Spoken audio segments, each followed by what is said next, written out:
James Clerk Maxwell, 1831-1879. Nació el 13 de julio de 1831 en Edimburgo, Escocia, hijo de John Clerk Maxwell y Frances Kay. En 1859 Maxwell contrajo matrimonio con Catherine Mary Dewar. Durante sus primeros 8 años, la mayor parte de la educación que recibió procedió de su madre. James fue enviado en noviembre de 1842 a la Edinburgh Academy. A la edad de 15 años elaboró su primer artículo científico. Se trataba sobre la geometría de curvas cónicas. En 1850, Maxwell se traslada a Cambridge al College Trinity, graduándose con honores en matemáticas. Durante su estancia en Trinity College, continuó investigando sobre la teoría de la síntesis aditiva de color en referencia a las mezclas de la luz azul y amarilla, experimentos sobre el color tal como lo percibe él, sobre la teoría de la síntesis aditiva del color y dones de los colores del espectro, así como artículos en óptica e hidrostática. En 1850 llevó a cabo experimentos de luz y colores. En 1861 desarrolló la primera fotografía a color, aplicando la teoría tricromática para mostrar cómo proyectar una fotografía de un objeto en color. Ganó el premio Adam por su investigación sobre la estabilidad, movimiento y teorías acerca de la constitución de los anillos de Saturno, así como en 1859 expuso la teoría cinética de los gases. En 1860, durante su estancia en el Colegio King, Londres, ganó la medalla Rumford y se hizo miembro de la Asociación Británica para el Avance de la Ciencia. Propuso la teoría de la dinámica del campo electromagnético a partir de las ideas de Michael Faraday, mediante un modelo que incorpora la masa y la elasticidad para la velocidad finita de la inducción y que fuera coherente con los fenómenos eléctricos y magnéticos ya conocidos. En 1865 se retiró a la granja Gentleman y escribió los tratados de electricidad y magnetismo, así como la teoría del calor.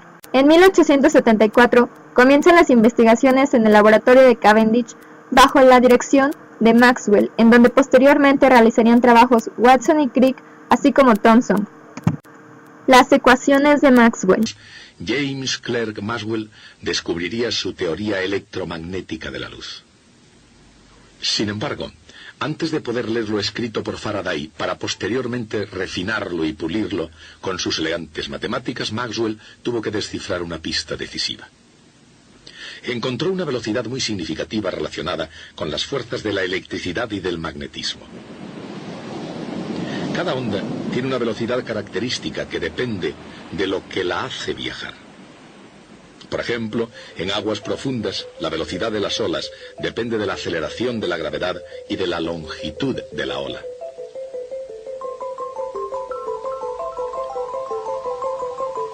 En el aire, la velocidad del sonido depende de la presión del aire, así como de la densidad del medio.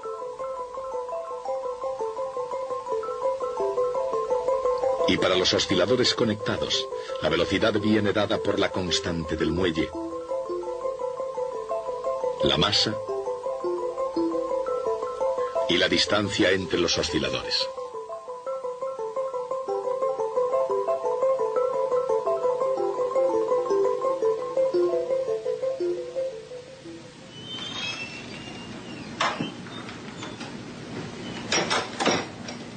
Había llegado el momento en que Maxwell se sentara a determinar la velocidad de las ondas en las líneas de fuerza de Faraday.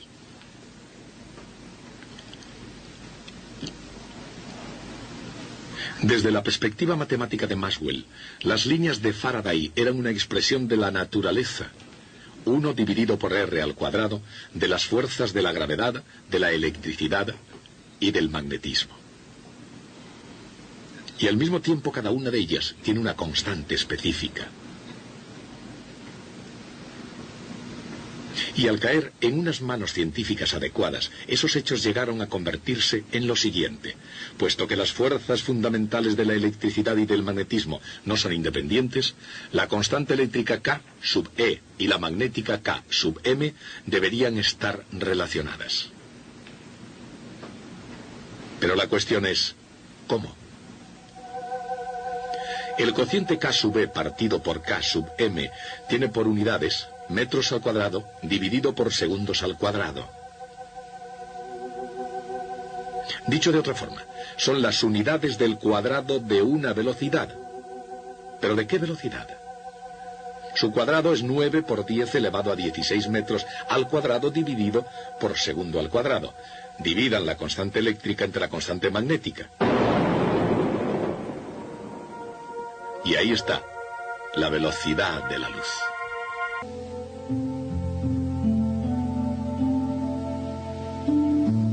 El flujo eléctrico a través de cualquier superficie cerrada es igual a 4pi por K sub B multiplicado por Q. O Q dividido por epsilon sub 0, donde Q es la carga total encerrada por la superficie.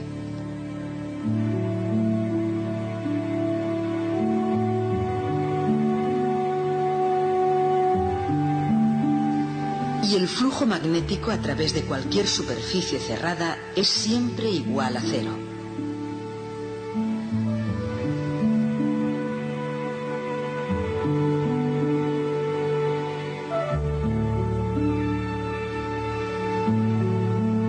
Estas son las leyes de Gauss de la electricidad y del magnetismo.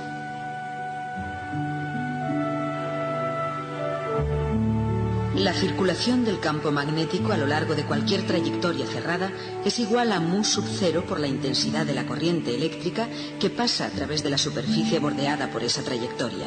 Esta es la ley de Ampère. La circulación del campo eléctrico a lo largo de cualquier trayectoria cerrada es igual a menos el ritmo de cambio del flujo magnético a través de la superficie bordeada por esa trayectoria. Esta es la ley de Faraday de la inducción electromagnética. Supongamos, por tanto, que puede haber una onda en la intensidad del campo eléctrico. Esta es una onda transversal plana y viaja, por supuesto, a la velocidad de la luz. Pero consideremos el campo en cualquier instante. Como está dirigido hacia arriba en una región y hacia abajo en otra próxima, tiene una circulación según una trayectoria como esta. Según la ley de Faraday, eso significa que debe haber flujo magnético a través de una superficie bordeada por esa trayectoria, y más aún, que debe estar cambiando con el tiempo. Y eso solo puede significar una cosa: que a una onda eléctrica le acompaña siempre una magnética allá donde vaya.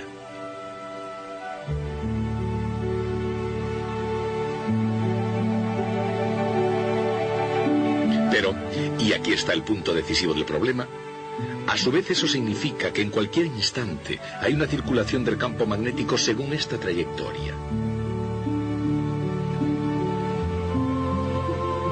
Y según la ley de Ampère, eso solo puede ser verdad si hay una corriente a través de la superficie que bordea dicha trayectoria. Pero en el espacio vacío no hay materia ni corrientes eléctricas, así que no hay manera de escaparse del hecho de que, según las leyes de la electricidad y del magnetismo de los tiempos de Maxwell, no podría haber absolutamente ninguna ondas electromagnéticas en el espacio. La cuestión era esta: si las leyes de la física establecían que en un espacio vacío no podían existir ondas, ¿podría haber sido que, aunque fueran leyes fundamentales, de algún modo estaban incompletas?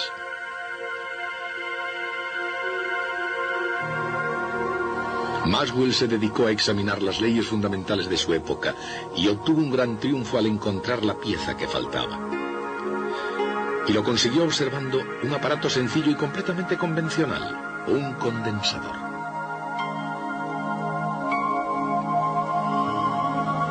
La circulación magnética a lo largo de cualquier trayectoria depende de la corriente eléctrica que atraviesa la superficie bordeada por dicha trayectoria. La única manera de estar seguro de que la corriente va a través de esa superficie es imaginando una membrana bordeada por la trayectoria. La corriente entonces deberá pasar a través de la membrana independientemente de la forma que tenga esta.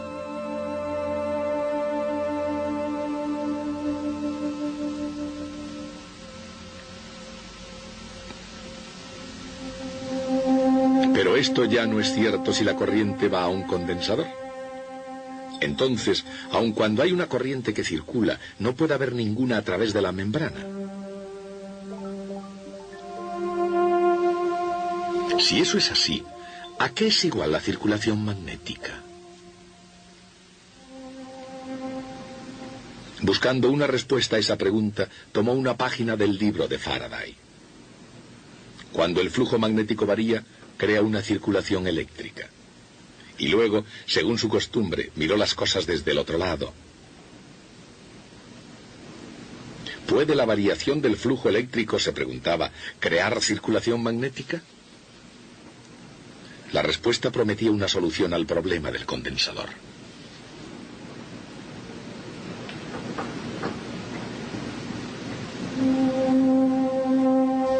Cuando la corriente fluye a un condensador, la carga aumenta, lo que crea un campo eléctrico creciente entre las placas.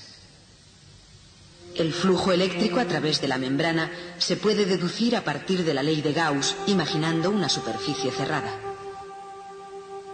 Todo el flujo va a través de la membrana en forma de cúpula y es igual a la carga en la placa del condensador dividida por epsilon sub 0.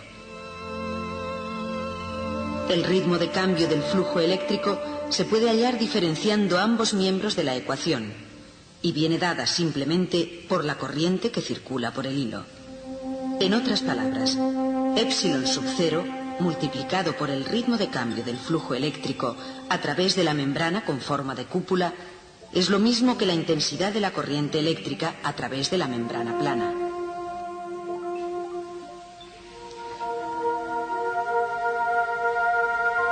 Este fue el descubrimiento crucial de Maxwell, la manera precisa como un flujo eléctrico variable puede generar un campo magnético como si fuese una especie de corriente eléctrica. De hecho, el propio Maxwell llamó a este término matemático corriente de desplazamiento. Dicho de otro modo, la circulación magnética a lo largo de una trayectoria cerrada viene dada no solo por la corriente eléctrica a través de la superficie bordeada por dicha trayectoria, sino también por el ritmo de cambio del flujo eléctrico a través de dicha superficie. Así es como Maxwell completó las leyes de la electricidad y del magnetismo.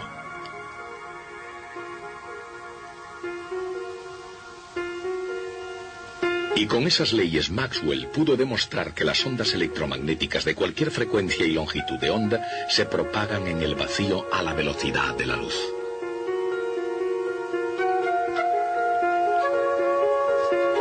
El descubrimiento de Maxwell, que en aquel momento parecía puramente teórico, llevaría a que las imágenes y sonidos del siglo XX se irradiasen a través del espacio no solo en forma de luz visible, sino también como ondas radiofónicas, microondas y ondas de todo el espectro electromagnético.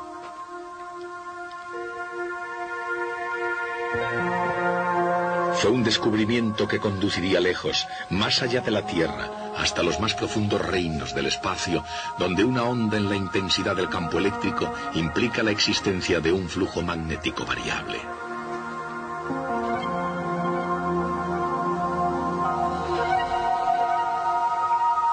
Eso significa que hay ondas en el campo magnético. Y eso es posible cuando hay variación de flujo eléctrico. Y es comprensible solamente porque Maxwell comprendió que los campos eléctrico y magnético se crean mutuamente cuando se mueven juntos en una onda a la velocidad de la luz. Y así siguen ambos campos, los dos a una, por toda la eternidad, propagándose por todo el universo. Y en esa luz, siempre a la velocidad de la luz, uno puede ver finalmente el poder y la gloria de las ecuaciones de Maxwell.